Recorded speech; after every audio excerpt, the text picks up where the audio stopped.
পাহাড় অনেকটাই শান্ত, চলছে শান্তিপূর্ণ অবরোধ। পাহাড়ি বাঙালি সংঘর্ষ ও 4 জন নিহতের ঘটনার পর বিশৃঙ্খলা তৈরি হয়েছিল রাঙ্গামাটি ও খাগড়াছড়িতে। সে উত্তেজনা কমে এখন অনেকটাই শান্ত হয়েছে পাহাড়। তবে এক ধরনের আতঙ্ক রয়ে গেছে স্থানীয়দের মাঝে। সহিংসতার পর থেকে রাঙ্গামাটি ও খাগড়াছড়ি দুই জেলা শহরে পরিস্থিতি থমথমে থাকলেও তুলনামূলক শান্ত সময় পার করেছে। হত্যার প্রতিবাদে শনিবার ঢাকা অবরোধে কোথাও বড় ধরনের কোনো অপ্রীতিকর ঘটনার খবর পাওয়া যায়নি, যদিও মানুষজনের চলাচল ছিল তুলনামূলক কম।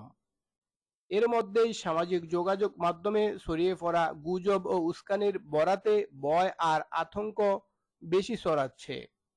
জেলা প্রশাসনের পক্ষ থেকে নাগরিকদের গুজব ও উস্কানি সম্পর্কে সতর্ক থাকার পরামর্শ দেওয়া হয়েছে।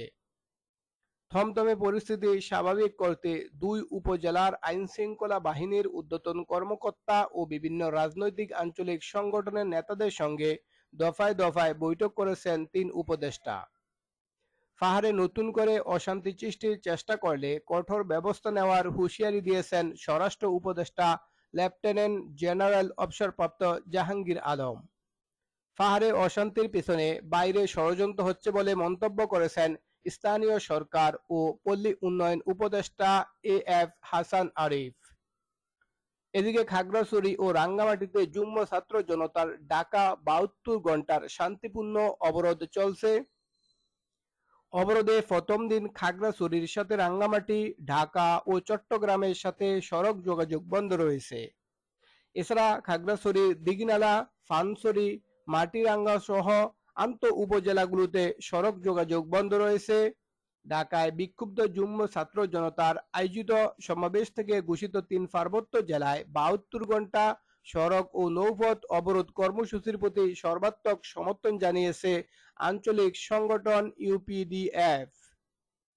অবরোধের সমর্থনে সকালে খাগড়াছড়ি সাজেক সড়ক, ফানছড়ি রামগড় সড়কে টায়ার জ্বালিয়ে অবরোধকারীরা।